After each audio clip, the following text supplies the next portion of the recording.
কি গো, কি রান্না করছো আজকে? এই যে ডালিয়ার খিচুড়ি হচ্ছে। আজকে তো বৃহস্পতিবার, নিরামিষ মুগের ডাল দিয়ে এই যে ফুলকপি, এখানে বরবটি, গাজর কেটে নিয়েছি, খিচুড়ি হবে।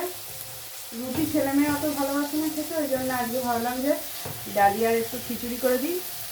আর এই বাজার করে নিয়ে এলো, এখন 9:30 বাজছে। এরপরে এই ডালিয়ার খিচুড়ি হবে।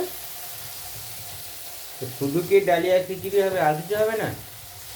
না, ওটা একদম খাওয়ার টেবিলে দেখতে হবে কী হবে, বিশেষ কিছু করবো না।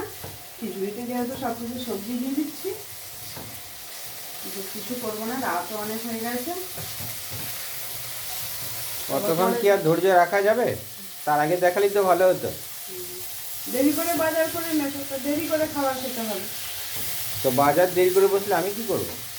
রাত্রেও তো বাজার বসে। তুমি তো আজ বাজার করে আড্ডা মেরে তারপরে তো বাড়ি এলে, তারপরে আমাকে তো সবজি কেটে তারপরে তো রান্না করতে হবে। সে হোক, তার মধ্যে একটা আড্ডা না মারলে হয়? তা আমি এখন ডালিয়া রান্না করি, আবার দেখা যাক কী করতে পারি। আবার দেখা হচ্ছে খাওয়ার টেবিলে। টাটা।